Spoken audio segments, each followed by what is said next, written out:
먼저 오늘 대망의 첫 시간을 맞은 끝내주는 기자들 네. 두 분 기자님 모시겠습니다. 김원 한겨레 기자 그리고 김은지 시사인 기자. 안녕하세요. 어서 오세요. 안녕하세요. 네. 안녕하세요. 예. 네. 그래서 끝내주는 끝내드려야 되는데 끝이 날지 모르겠습니다. 지금. 김하은 기자가 네. 마지막 홈런을 치는 것으로 전혀. 끝내는 네. 것으로.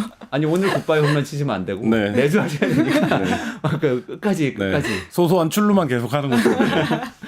잘 부탁드립니다. 네. 네, 잘 부탁드립니다. 잘 부탁드리는 이 첫날에 바로 첫 시간에 방금 김은지 기자님 저한테 카톡 보내셨네요. 우리 저 예, 코너방에 예. 이게 예. 무슨 얘기예요? 윤석열 대통령이 아직도 본인이 대통령이라고 물론 뭐 직책은 가지고 있지만 직무가 정지되어 있지 않습니까? 그런데 심의적 대통령으로서 행세를 하고 있는 게 아닌가라는 생각이 드는 메시지를 냈는데요. 지금 굉장히 큰 국가적 불행이 탄핵 사건이 좀 가려져 있긴 한데 그 어린아이가 학교에서 선생님에 의해서 살해당한 아주 좀 맞아요. 충격적인 일이 있었습니다. 충격이었죠, 진짜. 근데 관련해서 윤 대통령이 뭐 재발 방지와 관련된 정부가 최선을 다하라라는 식의 이야기와 피해자 가족한테 위로의 말을 전했는데요. 글쎄요, 이게 좀 대통령이 가족 이게 적절한 행보인가라는 좀 생각이 들긴 합니다. 뭐 지난번에 뭐 국민들 향해서 설 메시지도 내고 내고. 낸 거 뭐 네. 그런 제주항공 사태 때도 사건 때도 네. 메시지를 내긴 했었었는데요. 네. 물론 뭐 국가적 불행을 함께한다는 것은 의미가 있긴 하지만 지금 대통령이 하고 있는 수많은 헌법재판소에서의 뭐 거짓말과 궤변 그리고 뭐 헛소리라고 하는 것들이 있지 않습니까? 네. 그와 관련해서 보면 이게 좀 적절한지에 대한 생각이 자꾸 들긴 합니다. 뭐 대통령을 지금 서신도 제한시키고 접견도 금지했다가 풀어주고 이런 이유들이 지금 말씀하신 것처럼 스스로 이제 말하자면 본인의 혐의에 대한 증거를 인멸하려고 하고 그다음에 이제 그런 시도들을 계속 하는 게 아니냐 우려를 이제 수사기관이 갖고 있었던 건데 그런 상황에서 이제 이런 메시지조차도 본인이 직접 낼 수 없는 상황이고 변호인단 통해서 대리로 내는 건데 사실 이제 그 부분에서는 여러 가지 좀 생각이 드는 거죠. 그러니까 이제 본인과 관련된 것은 끊임없이 거짓말을 하고 있으면서 이런 이런 이제 메시지를 내는 게 국민들한테 위로나 위안이 되는 게 아니라 지금 오히려 이제 스트레스 상황인 거잖아요. 스트레스가 네. 되는 거죠. 근데 그분의 마음속에서는 여전히 대한민국을 통치하고 있는 게 아닌가. 통치 행위라는 단어가 자꾸 머릿속에 맴돌아요. 저는 그 담화를 여러 번 읽어보고 나서 생각한 이분이 굉장히 분리된 자아로 살아가고 계시다. 그래서 내 속에 내가 너무 많아요. 그래서 조성모가요? 여러 개의 자아를 필요할 때마다 꺼내놓는다. 뭐 이런 약간 지금 지경이 아닌가라는 생각이 듭니다. 그래요. 어쨌든 좀 빨리 마무리가 되고 이런 메시지를 우리가 전달을 안 해도 되는 상황이 좀 빨리 됐으면 좋겠는데 어쨌든 한번 오늘도 그 끝내주는 기자님들의 이야기를 통해서 이 사태가 어디로 흘러가는지도 같이 짚어보면 좋겠어요. 두 분 최근에 이렇게 여러 가지 사태를 짚어보면서 그래도 요거 하나는 꼭 짚어봐야 되겠다고 생각되는 뉴스가 있으세요? 저는 뭐 뉴스라기보다는 그러니까 어쨌든 저희가 87년 이후에 헌법재판소라고 하는 기관의 어떤에 대한 존중 그리고 이 체제에 왜 모든 걸 다 헌법재판소가 중요한 거 결정해야 돼 오히려 이런 비판이 계속 있어 왔을 정도로 헌법재판소가 결정하면 끝나는 거야라는 어떤 인식, 그러니까 사회적 합의 속에서 살아왔는데 사실 이제 그 자체가 지금 말하자면 모욕당하고 뭐 린치를 당하고 있는 것 같은 이 상황을 저희가 반드시 기록을 해두고 그래서 이 대통령이 파면이 되더라도 이 부분을 어떻게 그러면은 바꿔야 이런 모욕을 당하지 않는 것이냐 이 부분이 굉장히 중요한 과제라고 생각되는 요즘이 아닌가 싶습니다. 헌법재판소 네. 탄핵 심판이 또 진행이 되고 있죠. 김은지 네. 기자님은 이런 상황 어떻게 보세요? 예, 뭐 그 극우 준동에 관련해서는 제가 늘 이제 말씀을 많이 드리고 있는 바가 있는데요. 요즘 시절에 가장 필요한 지혜는 보수와 극우를 좀 구분할 수 있는 능력 그리고 그거를 구분해서 보는 것들도 굉장히 중요하지 않을까라는 생각이 드는데요. 사실 극우 세력 전체의 어떤 모습들이 또 보수라고 오해하게 되는 지점들이 있는데 진짜 보수를 좀 찾는 것도 굉장히 중요하고 그런 차원에서 아까 말씀하신 헌재에 나와 있는 주요 공직자들 중에서 가짜 보수와 진짜 보수가 더 있다고 생각을 하거든요. 네네네. 홍장원 전 차장 같은 경우에는 어떤 면에서 진짜 보수라고 할 수 있는 사람이라고 보고요. 네. 공직자로서의 직업 윤리뿐만 아니라 어떤 솔직함을 통해서 지금 상황의 엄중함들을 이야기하고 있지 않습니까? 네네. 이런 것들이 되게 좀 중요하고 또 언론 기자로서도 이 극우와 보수를 좀 구분해서 이야기하는 것도 아주 좀 큰 작업일 거라는 생각이 듭니다. 그럼 공부하는 마음으로 두 가지 질문을 가지고 헌법재판소는 네. 무엇인가 그리고 진짜 보수는 무엇인가 이 두 가지 가지고 네. 좀 얘기 나눠보면 좋겠어요. 저는 그 사전에 얘기 주셨던 이 김한 기자님 그 정광훈 네. 목사의 비즈니스 모델이 있다 이 얘기도 굉장히 흥미로웠는데 이따가 네. 한번 쫙 풀어주시고 네. 직접 취재하신 내용이니까 김은지 기자님은 헌재 변론 계속 모니터하고 네네. 계시죠. 직접 사실 방송도 뭐, 진행하시고. 예, 김한 기자도 뭐 충분히 이제 네. 팔로우하는 걸로 알고 있는데요. 이제 진짜 보수와 가짜 보수라고 하는 차원에서 어제 이야기를 좀 해보자면. 7차 변론이죠. 예, 어제 7차 변론이 있었습니다. 그러니까 신원식 이제 안보실장뿐만 아니라 이상민 전 장관도 나왔고요. 그리고는 국정원 3차장과 그리고 성관이 사무총장도 나왔습니다. 주요한 증언들이 굉장히 많이 나왔었는데 어제 이제 굉장히 유튜브계에서 화제가 됐던 것은 윤 대통령이 계엄 선포 배경으로서 한 사례를 꼽았던 것이 본인이 시정연설을 갔더니 야당에서 박수 한 번 안 치더라라는 식의 서운함을 토로했었거든요. 이제 이런 식으로 본인이 굉장히 야권의 공격을 받아왔고 그런 것들이 빌드업이 되어서 계엄을 선포하게 되었다라는 취지의 이야기를 하고 있는데요. 굉장히 이제 뭐라고 할까요? 이제 북한이 생각나게 하는 장면들이라고 할 수 있는 것이죠. 네. 일어나서 박수 안 치니까 뭐 물론 처형 이런 예, 직접 연관을 시킬 수 없는데 사실상 그런 맥락으로 이야기한 것이라고 할 수 있는데요. 예, 이제 그러다 보니까 홍장원 전 차장 말이 다시금 좀 생각나더라고요. 본인이 체포 명단 듣고 받아 적다가 더 이상 못하겠다, 이건 미쳤다라는 생각이 들어서 멈췄다고 하지 않았습니까? 이제 그러면서 그런 일이 매일 일어나는 곳이 평양. 그리고 북한 보위부다 이런 지적을 한 적이 있는데 이번에 대통령의 말도 굉장히 맞닿아 있는 이야기라고 할 수 있죠. 대통령 윤석열 내란 피해자 윤석열의 말은 다 틀려요. 뭐 하나 그래 저거는 그래도 이해해 줄 만하다 이런 구석이 정말 한 문장도 없습니다. 지금 뭐 법리적인 해석은 아닙니다만 비상계엄을 관련해서 세 가지, 그러니까 문답이 세 가지가 오고 가고 있어요. 첫 번째, 비상계엄을 선포한 이유가 뭡니까?의 부분이에요. 네. 그다음에 두 번째는 비상계엄을 선포하는 과정은 적절했습니까? 적법했습니까?에 관한 부분이에요. 그리고 마지막으로 비상계엄을 선포한 이후의 행위에 대한 부분이에요. 그래서 증인들이 나올 때마다 요 세 가지가 결국에는 헌법재판관들이 집요하게 따지고 있는 거거든요. 그러니까 지금 김은지 기자가 말한 게 이유와 관련된 부분이잖아요. 근데 헌법재판관들도 계속 그걸 묻는 거예요. 그러니까 예를 들면 대통령인데 더 많은 정보를 접하고 여러 가지 얘기를 하고 있는데 네가 비상계엄을 선포한 이유가 뭐야? 그럼 부정선거론을 입증해봐. 부정선거론은 왜 그렇게 생각한 거야? 그다음에 그럼 국회를 이제 말하자면 입법권을 제한해야겠다고 생각한 이유가 뭐야? 이런 걸 묻는 거예요. 네네. 근데 거기에 대해서 지금 7차까지 오면서 아무런 적합한 대답을 내놓지 못하고 있고 국민들이 듣기에는 실소를 자아내는 이런 수준의 대답을 하고 있고 어제 신원식 안보실장이 뭐라고 대답했습니까? 질문을 하니까 윤석열 측에서 풍문에 따른 건 대답하지 않겠다라고 했어요. 그러니까 니들이 지금 하고 있는 얘기는 나는 모르는 얘기고 그냥 유튜브에서 떠도는 얘기지. 그걸 내가 어떻게 대답하니? 이런 취지의 답변이거든요. 윤석열 씨 쪽 변호인이 네. 신원식 실장한테 질문을 질문했을 했는데 때. 신원식 실장이 나는 그런 풍문에 근거한 거에는 답변하지 않겠다라고 말해버렸거든요. 그러니까 지금 이유 부분이 없어요. 이유 부분이 물론 이 이유가 적합한 이유를 된다고 하더라도 위법인지 아닌지 따질 수 있습니다. 그 법에 의해서. 근데 지금 그거를 따질 뭐 계제조차 없는 거고 이제 과정이 이제 말하자면 국무위원이 뭐 몇 명이 참여했냐 절차가 어땠냐 뭐 이거 뒤에서 얘기하겠지만 그 부분도 이미 검찰 수사나 김용현 기소장이나 윤석열 공소장에 보면 다 이제 말하자면 깨졌어요.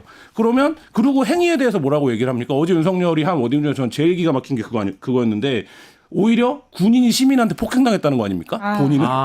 진짜 예. 네. 군인이 황당한 있으면- 이야기죠. 네. 예. 그러니까 이게 이런 지금 수준에서 그러니까 저는 한 4차, 5차 지나면서부터 이거를 생중계 해줘야 될 이유가 있나라는 생각이 들 정도로 좀 굉장히 좀 처참한 수준입니다. 그래서 빨리 변론 종결을 해야 된다고 네. 보고요. 그 헌법재판소가 이제 한덕수 증인을 채택하지 않으므로 다음 주 정도면 끝날 거라는 예상이 있지 않습니까? 적절한 판단이라고 봅니다. 이미 충분히 너무 많이 들었다. 많이 들어도 많이 들었다라는 생각이 들고요. 변론 기일이 지금 확정돼 있는 건 그러면 이번 주까지로 예, 목요일까지. 8차까지죠. 예, 예. 목요일. 그 다음 기일은 사실은 지금 아직 잡혀 있는 예. 건 없는 거죠.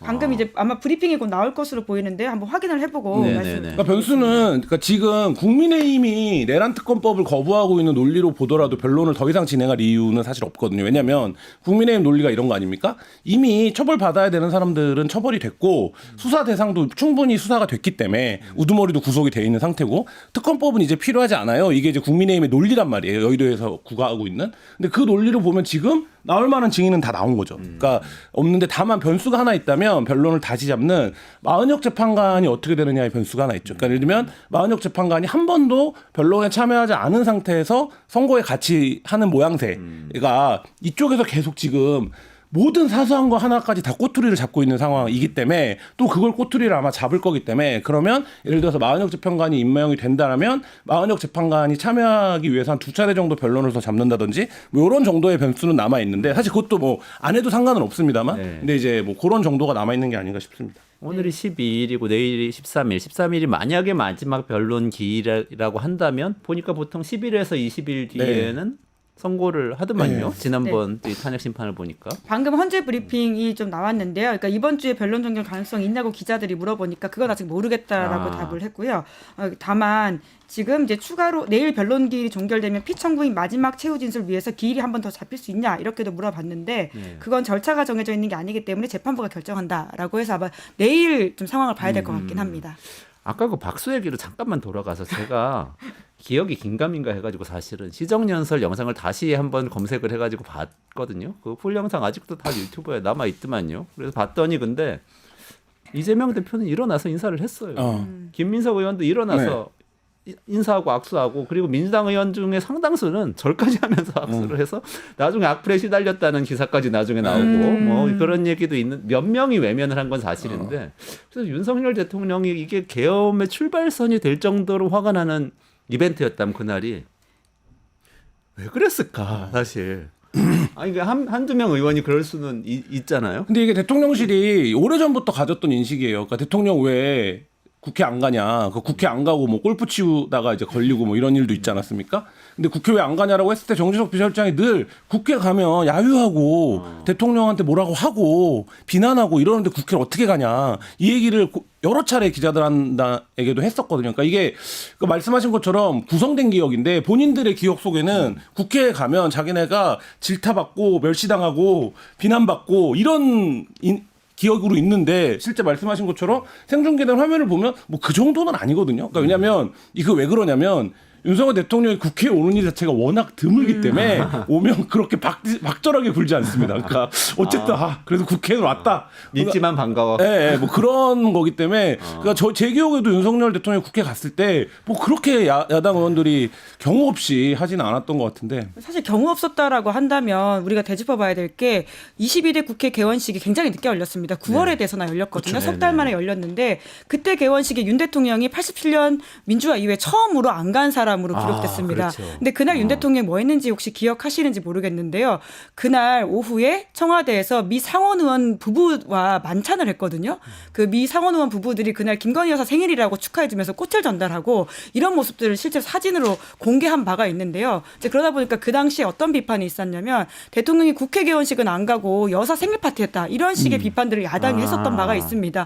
오히려 국회를 무시하고 이 상황에 대한 박절함이라고 하는 것은 대통령이 스스로를 좀 돌아봐야 되지 않나라는 생각이 드는데 아마 그 마음 안에 옹졸함이라고 하는 것이 그 감옥 안에 혼자 있으면서 이것들을 계속 빌드업해서 어제 그런 이야기가 나온 게 아닌가 싶어요. 실제로 정말 계엄 선포 이후였다면 12월 3일 이야기했겠죠. 그것도 아니지 않습니까? 그러니까 어떻게 보면 기억을 계속 되짚으면서 재구성하면서 본인의 감정에 맞춰서 진실을 재구성해서 그걸 계속 발휘하는 그런 형태가 거짓말의 형태로 이제 나타나는 것 같기도 한데 제가 또 재밌게 봤던 칼럼 중에 하나가 바이든 날리면에서 이 모든 사태가 시작됐다는 칼럼을 하나 이 조선신문에 실렸더라고요. 그러니까 그렇게 보는 게 지금 대체적으로 윤석열 대통령 그다음에 윤석열을 오랫동안 봐왔던 왜 어쩌다가 이렇게까지 됐는가라는 부분. 예를 들면 윤석열이 그래도 특수부 검사로 권력을 단죄하고 검찰총장이 되고 이런 과정에서 얼마 전에 문재인 대통령이 저희랑 인터뷰도 했지만 검찰 개혁을 지지하기도 하고 뭐 그게 거짓말이라고 하더라도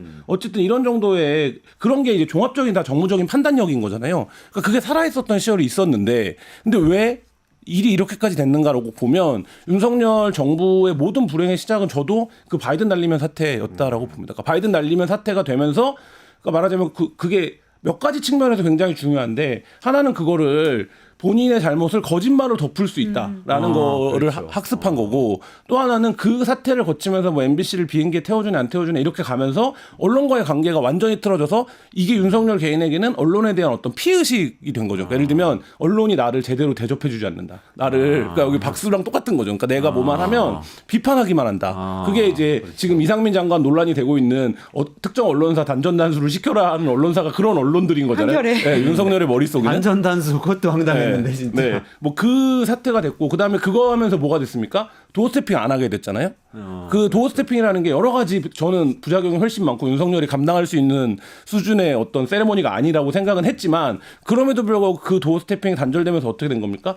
언론과의 접촉이 완전히 사라지게 된 거예요. 그러니까 언론과의 접촉이 사라졌다는 건 뭐냐면 그때부터 윤석열 대통령이 말하자면 관저에서 자기가 늘 울분을 토하고 자기의 울분을 들어주는 사람들만 불러 모아다가 술 마시고 그러면서 법률상에 없는 용어인 비상 대권이 필요하다라고 얘기를 하고 뭐 이런 상황으로 치달아 간 거기 때문에 그러니까 심리적으로 보나 어떤 그러니까 사회 커뮤니케이션 측면에서 놓고 보나 윤석열 개인으로 보나 그 굉장히 중요한 분기점이 되는 사건이었다고 봅니다. 딱 그려지네요. 그러니까 윤석열 대통령이 술을 마시면서 이게 측근들하고 이렇게 그 약간씩 조금씩 왜곡되는 기억들을 막 얘기할 때마다 김용현 전 장관 같은 사람이 맞장구를 쳐주면서 그랬겠죠. 점점 기억이 증폭되면서 이게 기억이 다 왜곡돼 버린 게 아닌가 하는 생각도 대통령실 관계자한테 실제로 들은 이야기인데 김용현 이제 당시에는 경호처장이었죠. 대통령의 근거리에서 일하면서 계속 있었다 보니까 본인도 오랫동안 정치를 했던 사람인데 김용현 이제 처장처럼 소위 말하는 쪼칭을 잘하는 사람 처음 봤다 이런 이야기를 하더라고요. 아부를 잘하는 정말 사람. 대통령한테 잘 맞춰주고 놀랍도록 그걸 하고 있는 것들을 보면서 뭐 자기가 그 전까지 봤던 최고봉이 누구였는데라고 하면서 현역 정치인 누구를 이야기하면서요 그 사람을 뛰어넘더라라는 식의 이야기를 하던데요. 이런 것들이 다 이제 빌드업이 됐던 게 아닌가 싶기도 하고요. 그 도어 스토핑 이야기하니까 제가 생각이 나는 게. 그 국민의힘 뭐 당시에 도어 스태핑 없앤다 만다라는 논란이 있었을 때 대통령이 잠깐 멈췄다가 또 다시 하고 결과적으로 없앴거든요. 근데 그때 이제 없애자 말자라고 하는 논쟁들이 있을 때 국민의힘 모 의원이 저한테 그런 얘기를 했었어요. 도어 스태핑이 뭐 여러 가지 또 논란도 있고 말실수를 낳지만 장점이 있다라고 하면서요. 대통령이 술을 덜 먹는다라는 주장을 한 바가 있어요. 왜냐하면 아침에 나가서 어쨌건 간에 응답을 해야 되기 때문에 그 응대와 관련해 가지고는 본의 아니게 술을 좀 자제하게 되는 면이 있기 때문에 도어 스태핑은 분명히 효과적이고 이게 괜찮다라는 식의 주장을 한 바가 있는데요. 그 이야기 참 웃으면서 듣고 넘겼었는데 이 모든 것들이 정말 비상계엄을 우리가 겪어보니까 다 정말 그렇구나라는 생각이 들긴 합니다. 지금 뭐 슬픈 일이에요. 그러니까 그 이후에 저희가 뭐 가짜 출근도 보도했지만 그러니까요. 대통령 출근하는 거 맞냐. 그러니까 오죽하면 12월 3일 날 비상계엄하고 12월 4일 날 오후 4시까지 대통령이 뭘 했는지를 모르는 나라가 됐었잖아요. 그리고 4시에 그러니까 저는 그런 것들이 총체적으로 봤을 때, 그러니까 너무 우리가 뭐 예를 들면 모든 정치 지도자는 그 나라 국민의 수준을 반영한다라고 하는데 우리 국민의 수준이 이 정도는 아닌 것 같은데 이런 자꾸 이제 말하자면 자괴감 이런 게 뭐 나날이 드는 요즘입니다. 그러니까 개인으로서도 윤석열 대통령이라는 사람은 완전히 무너진 상태가 됐다 이런 안타까운 일이네요. 아까 근데 단전단수 얘기하셨는데 그거 정리가 좀 됐나요? 단전단수 언론사에 지시를 했다는 건가요? 그 쪽지를 지금 봤다고 어제 이상민 전 장관이 인정한 바이지 않습니까? 그런데 이제 본인의 책임을 굉장히 회피하기 위해서 아주 재밌는 말을 했는데요. 본인이 멀리서 쪽지를 봤다. 저 지금 김한 기자랑 아마 한 100m 정도 떨어져 있는 거리인데요. 종이가 있으시잖아요. 저는 지금 전혀 안 보이거든요. 근데 보통 이상민 전 장관은 뭐 몽골 기병의 시력을 가지고 계신 건지 그걸 어떻게 읽었는지 모르겠는데. 서종이 글씨는 안 보이는데 진짜 여기 그러니까요. 1.5m 정도 되는 것 같아요. 근데 굉장히 자세한 내용들 언론사 단전단수 지시와 관련돼 있는 종이를 봤다라고 하는 것이고 하지만 대통령이 지시를 안 했는데 본인이 돌아가는 길에 걱정이 돼서 소방청장한테 전화해서 안전에 유의하라는 식의 주장을 했다는 거잖아요. 앞뒤가 하나도 안 맞고 그냥 궤변에 불과한 이야기뿐만 아니라요. 사실 이 관련된 사실은 본인이 먼저 이야기한 게 아닙니다. 아주 뒤늦게 밝혀진 국정조사의 한 성과이기도 한데요. 윤건영 의원이 소방청장한테 제보를 들었다라고 하면서 물어보니까 그때서야 겨우 밝혀진 이야기들이거든요. 그러니까 굉장히 구성되고 본인의 사법적 처리와 관련돼 있는 변명으로 일관한 어제 이야기라고 할 수 있죠. 그럼에도 불구하고 쪽지는 인정했다. 문건이죠. 그러니까 문건이죠. 지시 문건이죠. 근데 그 이들이 전략이 다 달라요. 그러니까 예를 들면 세 가지가 지금 동시 진행되고 있는 거 아닙니까? 본인에 대한 수사가 진행이 되고 있고 대통령의 자격에 대한 탄핵 심판이 진행이 되고 있고 국회에서는 국정조사가 진행이 되고 있는데 지금 주요한 그러니까 내란 중요 임무 종사자나 들의 특징이 뭡니까? 국회는 안 나갑니다. 그러니까 국회는 예를 들면 나의 신병에도 영향을 미치지 않고 내가 거기 나가서 아까 윤석열이랑 똑같은 심리인 거예요. 내가 거기 나가서 야당한테 망신당할 필요가 없지. 안 나가요. 수사에는 어떻게 되는 겁니까? 수사에서는 비교적 사실에 입각한 얘기를 합니다. 왜냐하면 거짓말하면 안 되니까 수사에서는. 그러면 그거는 자기 어떤 신병과 관련된 거니까 여기서는 이미 윤석열이 그런 걸 지시했다 이런 얘기 다 했어요. 어떤 지시 개선에 따라서 내가 이 일을 수행했는지. 근데 탄핵은 뭡니까? 탄핵은 또한 본인의 신변과는 상관이 없어요. 이거는 윤석열의 자격에 대한 부분이기 때문에 그렇죠. 증인으로 나갔을 뿐인 거죠. 뿐이니까. 그러니까 물론 이들이 사회적으로 이제 죽을 가능성이 99.9999%지만 0.00001%의 가능성을 찾자면 윤석열 님이 부활하시는 거죠. 그러면 나도 돌아갈 수 있을지 모르겠죠. 그러니까 그 정도의 기대감을 갖고 그 심판의 대상인 윤석열에게 유리한 방향으로 진술을 해주려고 하는 증인들이 여럿 있었어요. 그러니까 뭐 김용현도 그렇고 이상민도 그렇고. 근데 지금 어제 이상민 같은 것들이 그러니까 그런 어떤 복잡한 심리가 반영된 질문 답변인 거죠. 그러니까 예를 들면 대통령의 지시서를 쪽지라고 표현하고 근데 내가 그걸 직접 받은 게 아니라 봤다. 멀리 있는 걸 봤다. 근데 보고 나는 걱정을 했다. 근데 멀리 있는 걸 보고 걱정을 할 게 뭐가 있습니까? 내가 받은 게 아닌데. 근데 했고 근데 어떻습니까? 소방청장은 구체적인 언론사의 이름을 들은 거잖아요. 그럼 소방청장이 그걸 지어낸 게 아니라고 한다면 그리고 그 언론사가 우리가 여기구나. 여기를 물을 끊으려고 했구나. 그러니까 납득이 되는 언론사들이잖아요. 그렇게 하면 누가 거짓말을 하고 있는가는 저 헌재 심판관들이 제일 잘 알겠죠. 저는 그리고 쪽지들이라고 하는 표현이 굉장히 중요하다고 생각하는데요. 쪽지들이라고 했나요? 이상민 전 장관의 워딩을 보면 쪽지들을 봤다라고 하거든요. 그런데 이것은 어떤 것과 맞춰볼 수 있냐면 최상목 지금 권한대행이 당시에 본인이 이제 받았던 문건을 이제 줬다는 거 아닙니까? 그러니까 수사기관에 제출해가지고 거기에 보도된 바가 있는데 SBS가 보도를 했는데요. 그 문건에 밑에 8이라고 쓰여 있다는 거예요. 그러니까 적어도 7장이 앞에 더 있는 게 아니냐. 왜냐하면 숫자 넘버링이 되어 있는 것이기 때문에 최상목이 8번째로 문건을 받은 것이면 앞에 1, 2, 3, 4, 5, 6, 7 각자 모든 장관에게 이런 지시사항들을 내려줬을 것이다 라는 의혹이 있는 건데요. 그러니까 그들의 주장대로 구성을 해보면 이런 거죠. 최상목의 진술과 이상민의 진술을 합쳐보면 대통령이 있는 테이블에 제가 여기가 대통령의 자리라고 치면 지금 김은지 기자가 얘기한 것처럼 각 부처별로 내려보낼 문건들이 정리가 돼 있었던 거죠. 대통령이 앉아서 최상목한테 얘기를 한 거죠. 비상입법기구를 만들 거니까 예비비를 해야 돼. 야 그거 갖고 와봐. 그래갖고 8페이지를 갖다 준 거죠. 기획재정부가 8페이지니까. 그러니까 최상목은 그걸 받은 거죠. 누군가 다른 사람이 갖다 줬다. 그러니까 받은 거죠. 그런데 이상민의 말이 맞다면 이상민이 이렇게 받겠죠. 이렇게 이거는 행안부, 이거는 이렇게 됐겠죠. 그러니까 지금 구성을 해보면 그 얘기들을 하고 있는 거예요. 그러니까 그거는 뭐냐면 비상경과 관련된 구체적으로 부처에 내려보낼 업무 지시서들이 있었다는 거죠.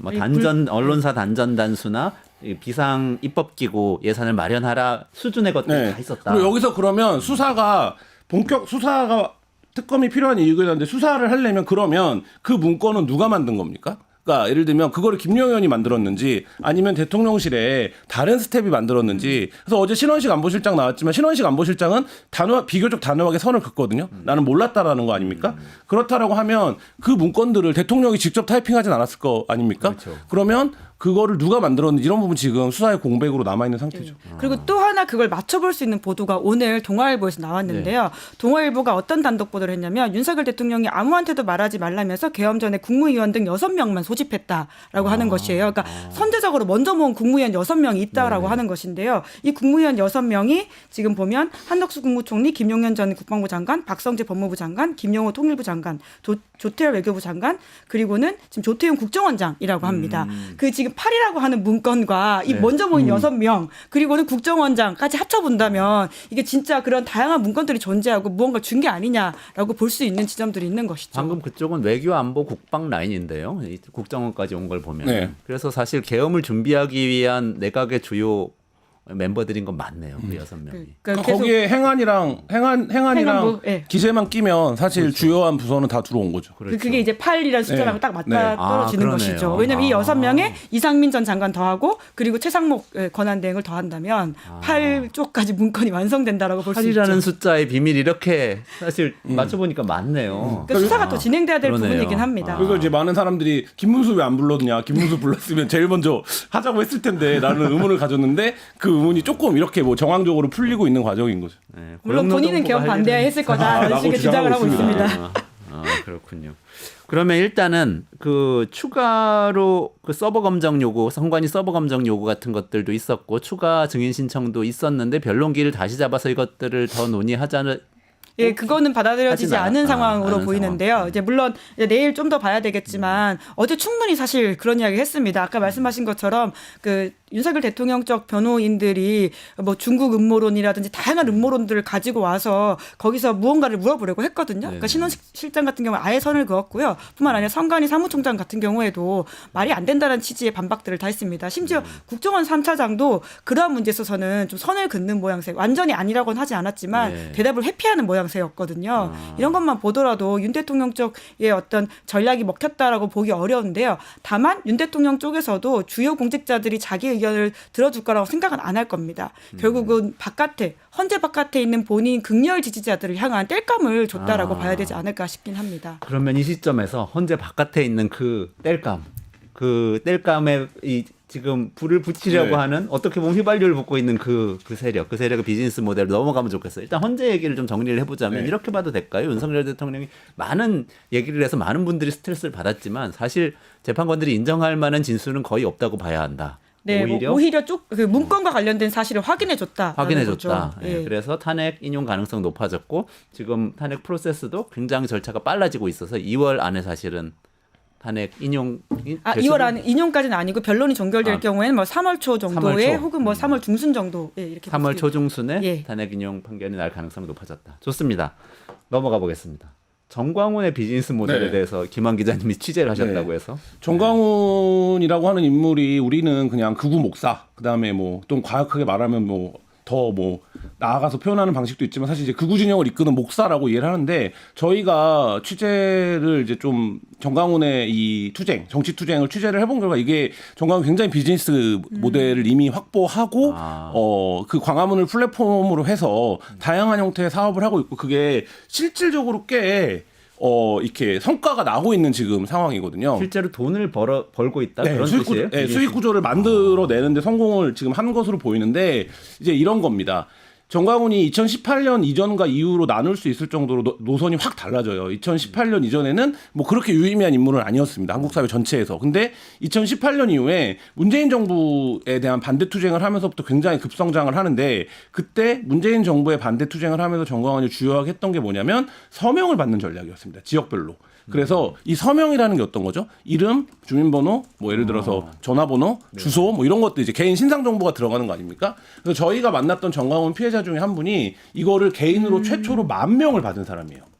한 명이 10,000명의 이 서명을 받으려면 진짜 초인적인 활동을 해야 됩니다. 그래서 정광훈 피해자를 만나신 거예요? 네. 그래서 이분이 이거를 10,000명의 명부를 가지고 가니까 그때는 정광훈 목사 편에서 그 일을 하고 계셨던 네, 평범한 시민이었는데 정광훈 이제 유튜브 당시 정광훈이 하던 유튜브를 보면서 정치에 입문을 하게 되고 정광훈식의 어떤 이제 말하자면 그 알고리즘에 빠지게 된 거죠. 근데 이분이 이거를 갖고 가니까 정광훈이 너무 좋아하면서 본인 유튜브 방송에도 출연을 시켜줬대요. 그래요? 네, 그런 정도로. 그러고 나서 이게 나중에 이분의 이제 생각을 해보면 이게 왜 정광훈이 그렇게 좋아했는가라고 보면 이게 이제 말하자면 뭐가 되는 겁니까? 홍보를 할 수 있는 자기네 사업을 마케팅할 수 있는 사람들을 구해온 거잖아요. 왜냐하면 정광훈의 사업이 그래서 뭐냐 7개로 구성이 되어 있는데 일단 알뜰폰 사업을 합니다. 알뜰폰이요? 네, 통신사를 갖고 있는 거죠. 이동통신사. 잠깐만, 정광훈 목사가 통신 사업자라는 거예요? 정광훈 목사는 아니고 정광훈의 딸이 지분을 갖고 있는 퍼스트 모바일이라고 하는 알뜰폰 사업자인데 이게 이제 KT의 망을 빌려 쓰는 알뜰폰 사업자인데 알뜰폰 사업이 이제 말하자면 기존의 핸드폰 요금제가 너무 비싸고 이통 3사가 여러 가지 요금 카르텔을 갖고 있고 이러니까 싼 요금으로 제공하기 위해서 망을 좀 빌려주세요. 내가 영업을 하듯이 대신 싼 요금으로 영업을 할게요. 라고 하면 별다른 규제 없이 시장 진입이 가능합니다. 그러니까 지금 우리 셋도 내일부터 알뜰폰 사업을 하자. 이러면 할 수 있어요. 네. 근데 이게 이제 매출액이 800억이 되기 전까지는 별다른 이제 시장 규제를 받지 않습니다. 그러니까 이제 권장하는 거죠. 정부에서도. 왜냐하면 요금제를 내리기 위해서. 그러니까 정광훈이 이 틈을 이용해서 퍼스트 모바일이라고 하는 이통사를 차리고 여기서 근데 기가 막힌 일이 벌어지기 시작합니다. 요금제 이름이 뭔지 아세요? 뭐예요? 헌금 요금제예요. 헌금 요금제요? 그래서 알뜰폰이라고 하는 싼 요금이 기반인 사업인데 이게 아니라 요금을 오히려 비싸게 받습니다. 헌금 내는 마음으로 우리 가입하라. KT, SKT 이런 데보다 더 비싸게 받으면 이건 헌금이라고 생각하고 내라. 그래서 이게 그 사업의 캐치프레이즈가 뭐냐면 당신이 바꾸는 유심은 애국심입니다. 이런 캐치프레이즈예요. 아, 라임이 있는 거예요? 유심은 애국심? 네, 네. 그래서 정광훈 집회에 가면 이 퍼스 모바일 부스가 늘 차려져 있습니다. 그러니까 이렇게 정광훈 집회가 그런 부스들을 지나가서 이제 집회에 가야 되는 시스템으로 짜여져 있는데 이 알뜰폴 사업이 있는데 저희가 이제 의원실 통해서 가입자 규모를 확인해 보니까 거의 4만 명 육박합니다 이제. 야. 와, 근데 이게 그러면 헌금요금제에서 이들이 몇 퍼센트의 수익을 가져가는지 이런 거를 이제 따져봐야 되는데 저희가 요청도 다 했는데 사업상의 비밀이라는 이유로 정보 공개를 하지 않고 있는데 근데 어쨌든 이들이 실제로 이 요금제에서 얼마를 가져가는지를 따져봐야 되고 그 다음에 또 뭐가 있냐면 자율번은 뭐 널리 알려져 있죠. 이건 꽤 오래된 매체 사업입니다. 근데 이것도 2만 원씩 부수를 받고 이제 팔아요. 그러니까 가입자를 유치하고 있는 겁니다. 한 달에 그리고 2만 원씩 네. 구독료 내고. 네, 그리고 앱을 깔게 합니다. 근데 이 앱은 뭐냐면 몇 가지가 있는데 제일 기반이 되는 게 자유마을이라고 하는 앱입니다. 이 자유마을이라고 하는 앱은 굉장히 놀라워요. 그러니까 뭐냐면 각 지역별 거점별로 그러니까 당근마켓 생각하시면 쉬워요. 지역 거점별로 다 가입을 하게 돼 있어요. 그럼 지역 거점에 예를 들면 나와 같은 생각을 하는 사람들이 몇 명이 있는지가 나옵니다. 아, 어머. 그러면 예를 들면 그래요? 부천에는 야. 자유마을 가입자가 10,000명이 넘어요. 그러면 우리 새가 10,000명이 넘는구나. 그리고 반장은 누구고 통 단위로 책임자는 누구고 이게 쫙 나와요. 그러니까 예를 들면 지역 커뮤니티 모델 사업이에요. 야, 그러니까 단계가 더해진. 다단계죠. 그래서 이거를 기반으로 해서 계속 거기에 그렇게 지역 기반으로 가입한다는 건 무슨 얘기입니까? 뭐 타신상 정보를 입력했으니까 그게 네. 통계가 잘 되는 걸 거잖아요. 그러니까 그렇게 해서 계속 모으고 있는 거죠. 그 앱에서 근데 거래하는 거예요? 당근 거래는 아니고 그거는 거기서 하면 계속 말하자면 자기네가 뭘 해야 되는지를 네트워킹. 지침을 주고 네트워킹이죠. 조직이군요. 아직 말하자면. 조직 관리 예, 앱이구나. 예. 네. 그리고 거기서 뭘로 넘어가냐?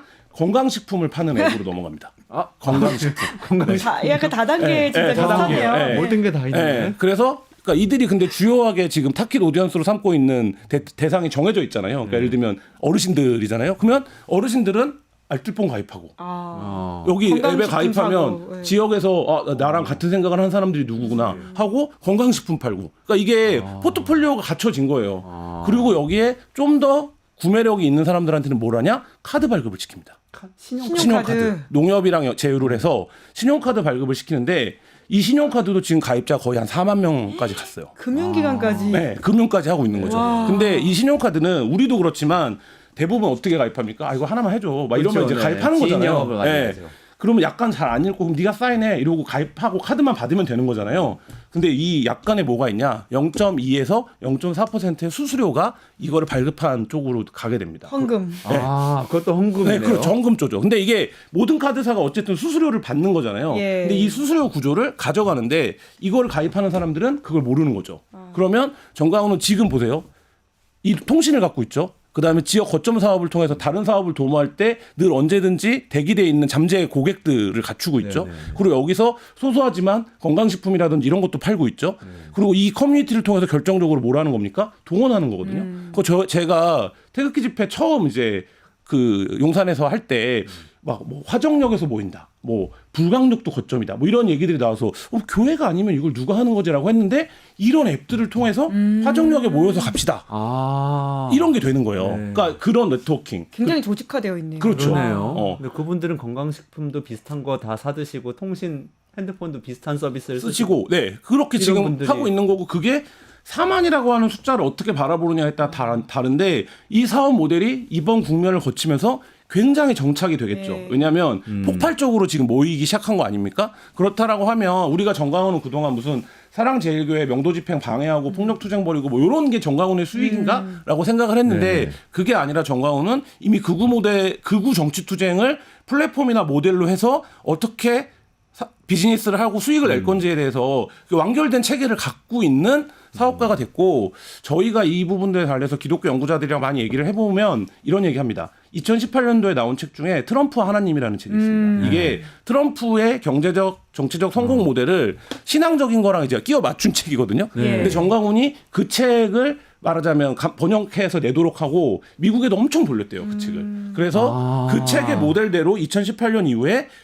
정치적 투쟁을 통해서 경제적 이익을 도모하는 사업으로 나아가기 시작했다. 이게 이제 기독교 연구자들의 분석입니다. 아, 그래서 성조기가 나오고 스탑 더 스틸이 나오고 트럼프가 대통령 되면 CIA가 나서서 뭐 윤석열을 네. 구출해 줄 것이다. 이러니 그래서 나온 네. 거구나. 그러니까 트럼프도 보면 카지노를 소유하고 있는 예. 호텔 사업자에서 특정 세력을 기반으로 하는 정치 투쟁을 통해서 대통령이 되고 굉장히 포퓰리즘적인 정책을 하잖아요. 정광훈도 마찬가지로 그래서 이 사업이 6대 결의를 하고 이 6대 결의 사업에 가입자가 1,000만 명이 되면 가입자들한테 월 100만 원씩 연금을 준다고 해요.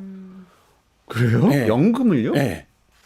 와, 진짜 굉장히 정교하네요. 그러니까 우습게 그렇죠. 볼 것들이 아니고 아닙니다. 그러니까 우리 사회의 이런 네. 극우의 싹들이 저런 식으로 터서 지금 점점 곰팡이처럼 그렇죠. 커지고 있다라는 생각이 드는데 진짜. 저는 그냥 이런 뭐 예를 들면 서부지법 남동 사태 이런 것들이 그냥 여드름이 터진 거 정도로 생각했는데 그게 아니라 암이네, 암. 그렇죠. 완전히 그리고 이 세포가 사업이 조직화돼가지고. 되게 이제 한국형 재벌처럼 그 자식들에게 이제 말하자면 승계되는 거 아닙니까? 아까 이제 딸이 하고 딸이 하고 있고 뭐. 그러네요. 네. 딸이 또 하고 있고. 하고 있는 것처럼 이렇게 되면 패밀리 비즈니스. 네, 패밀리 비즈니스고 이 세력은 앞으로 지금도 이제 말하자면 윤석열의 어떤 그 담화나 이런 것들이 저강도 내전을 계속 선동하면서 지금 결국에는 법원이 폭행당하고 아까 얘기했지만 헌재가 모욕당하는 이런 상황까지 와 있는데 이 상황들이 대통령이 한 명 파면된다고 사라지는 게 아니라 이 정광훈을 기반으로 한 정치 그리고 여기에 지금 결정적으로 뭐가 있습니까? 국민의힘이 호응하고 있는 거잖아요. 네네. 그러니까 국민의힘이라고 하는 보수의 가장 큰 거점이 여기를 지금 눈치를 보게 된 상황이기 때문에 트럼프가 그렇게 공화당을 먹은 거잖아요. 그렇죠. 아까 말하자면. 네. 예. 그렇죠. 그러니까 그런 어떤 그 위기 앞에 서 있다 이런 생각이 듭니다.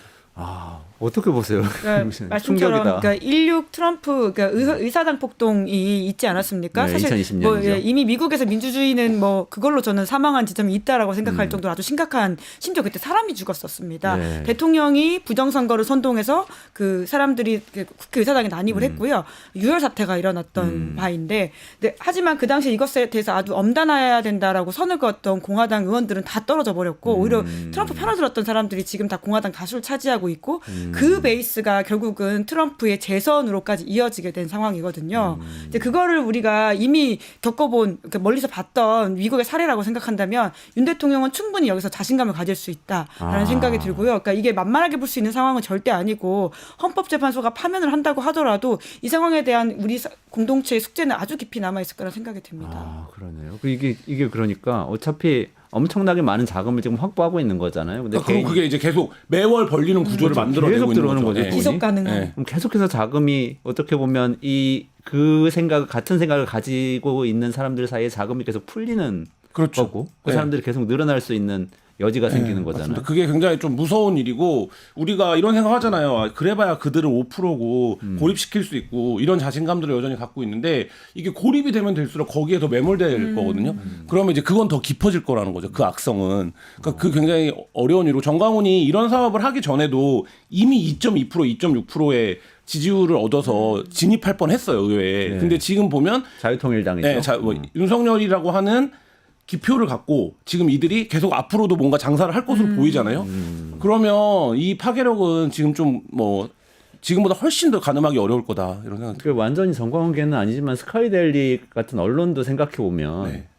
그러네요. 한 4만 명이 계속 봐준다고 그러면은 언론사를 할 만하잖아요 지금은. 그렇죠. 네, 조회수나 언론 뭐 환경이 이런 많이 거. 바뀌어서 하나의 거대한 커뮤니티가 돼가고 있다는 말씀을 해주셨는데 그 비즈니스 모델이기도 하고 근데 정광훈 목사가 사조직 동원해서 서부지법 난동에 개입돼 있다 이런 주장도 있는데 네, 그거 그러니까 지금 어떻게 정리되고 그 부분도 있어요? 이제 특임 전도사가 이미 구속이 됐고 정광훈의 예. 특임 전도사 그분은 이제 사랑제일교회 명도 집행 당시에도 폭력 행위를 해갖고 처벌을 받은 전력이 있는 인물인데 그러니까 저는 이런 극우의 난동을 그러면 어떻게 시스템이 대처해야 돼라고 보면 첫 번째는 단죄하는 것밖에 없습니다. 그러니까 예를 들면 네가 극우라서 단죄하는 게 아니라 네가 한 행위가 불법이기 때문에 단죄하는 거에서 그 단죄의 정도를 강하게 가져가야만 일단 1차적으로는 제어가 되는데 지금도 보면 정광훈에 대한 수사를 한다고 얘기한 지가 한 열흘 넘었는데 정광훈이 아직 수사기관을 안 가요. 그러니까 이런 것들이 이들에게 말하자면 자신감을 심어주는 거거든요. 그 사이에 어저께는 어떤 일까지 그저께는 어떤 일까지 벌어졌습니까? 헌재를 답사를 갔다 왔다. 헌재 평면도는 이거다. 이런 걸 커뮤니티에 올리고